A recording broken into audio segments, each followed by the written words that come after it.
Welcome to the IADS Retail Park, a podcast by the International Association of Department Stores. Here, we explore retail innovation, strategy, and transformation. This podcast uses AI cloned voices created with human oversight to ensure quality and accuracy. 71% of Breuninger Stuttgart's turnover comes from customers using the store's own credit card. Christine, that's an extraordinary level of customer capture. What's driving that kind of loyalty? Well, Maya, it's not just a credit card, it's the foundation of an entire community building strategy.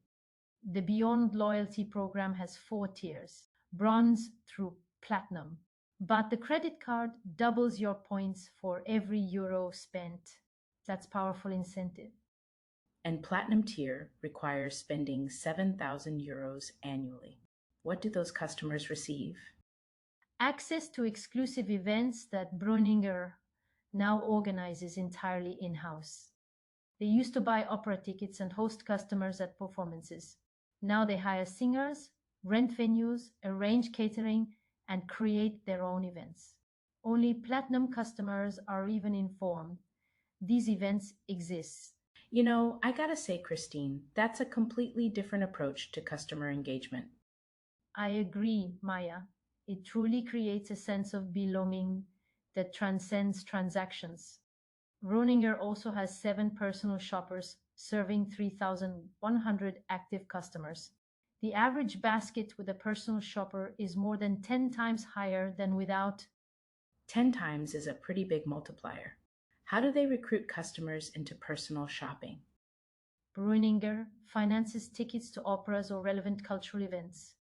Personal shoppers attend, introduce themselves, mingle, and attract potential new clients. It's relationship building at a very sophisticated level. Let's step back to the broader context. Breuninger didn't just renovate a store, they built an entire urban district.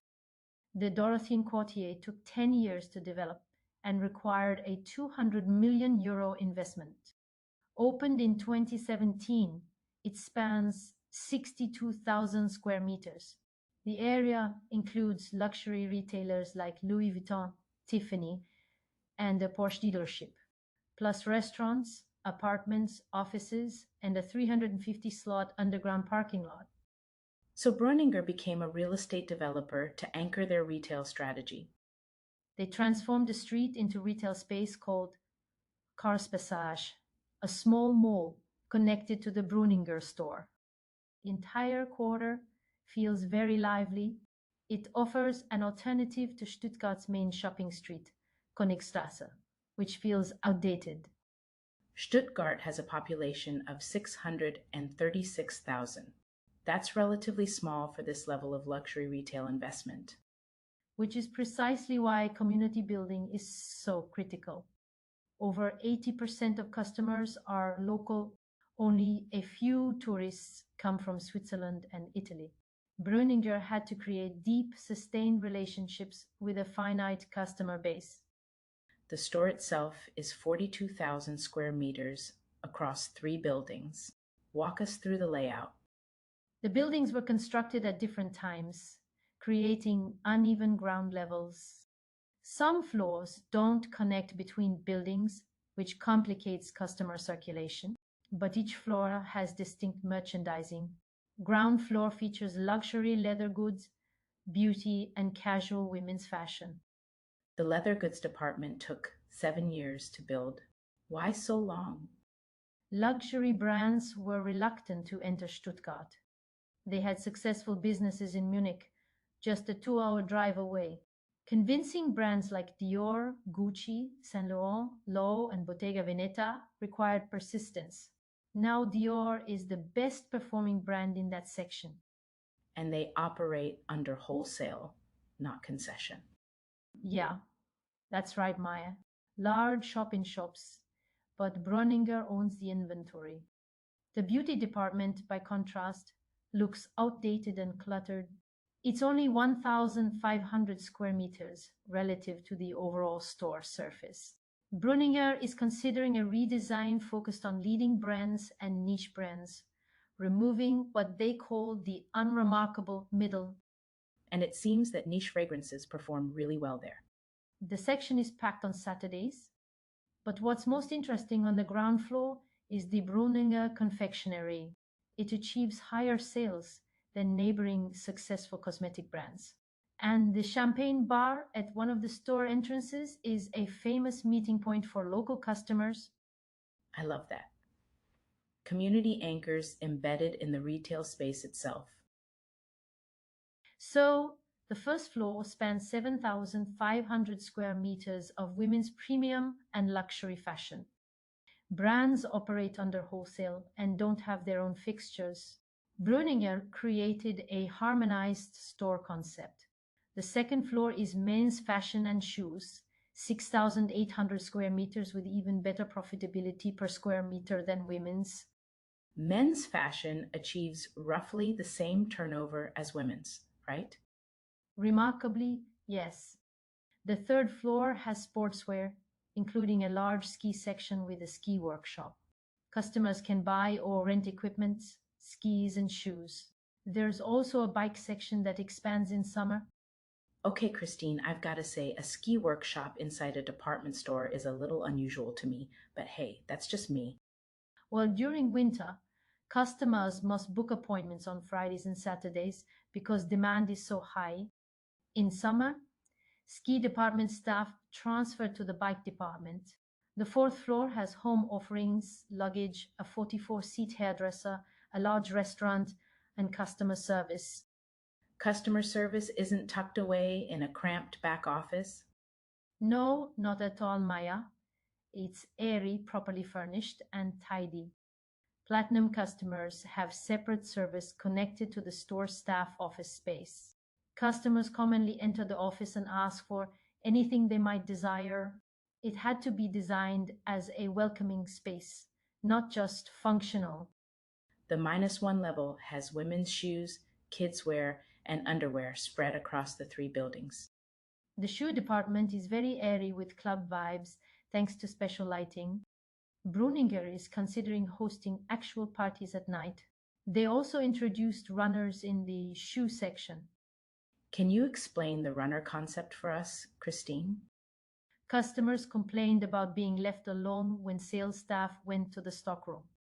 Now, all shoes have barcodes scanned by associates who select the required size.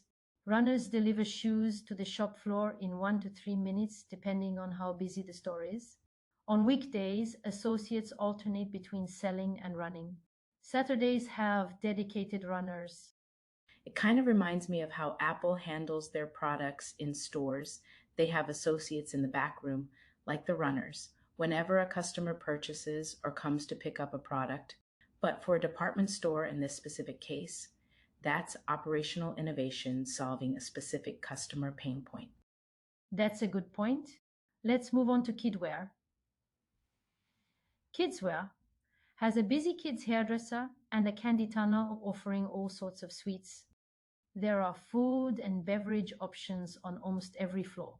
A tiramisu bar in the shoe section, a champagne bar and confectionery on the ground floor, coffee shops on the first and second floors, and a large restaurant on the fourth floor. Can we talk a bit about their private label? Breuninger's private label strategy is highly segmented, 7 different brands targeting specific demographics. Darling Harbour has the highest turnover, representing 50% of women's private label revenue.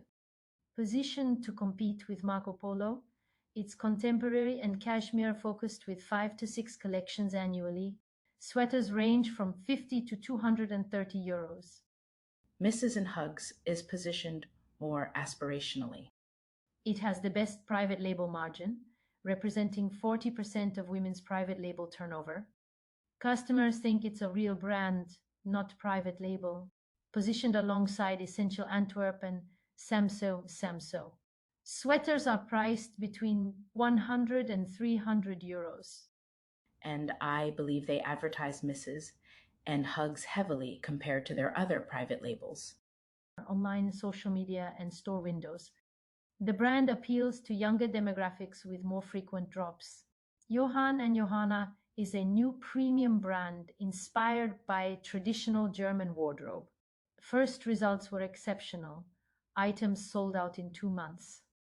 For men, Paul and Strokesman's serve different age groups. Paul targets men 30 to 50, competing with Fred Perry and Samso. Strokesman's is more classic, designed for older men, competing with Marco Polo. Finally, EB Home offers home textiles. Beyond credit cards and events, what other services build community? The made-to-measure department creates anything from suits to knitwear, shoes, belts, even denim. Suits sell for 5,000 to 10,000 euros. The service is extremely successful. Breuninger wants to expand but lacks highly skilled staff. The luxury buyback program is interesting. Can you give us some more information about it? Yeah, of course, Maya. So Breuninger partners with a luxury second-hand company that comes in store 4 times yearly. Customers sell luxury goods and receive a Breuninger store voucher. Breuninger adds an additional 10% voucher value. It keeps spending within the ecosystem. In your exclusive, you also mentioned that click and collect represents 28% of online orders. That's right. It includes approximately 10 fitting rooms with special lights to try garments under different lighting conditions. It's integrated into customer service, making the experience seamless.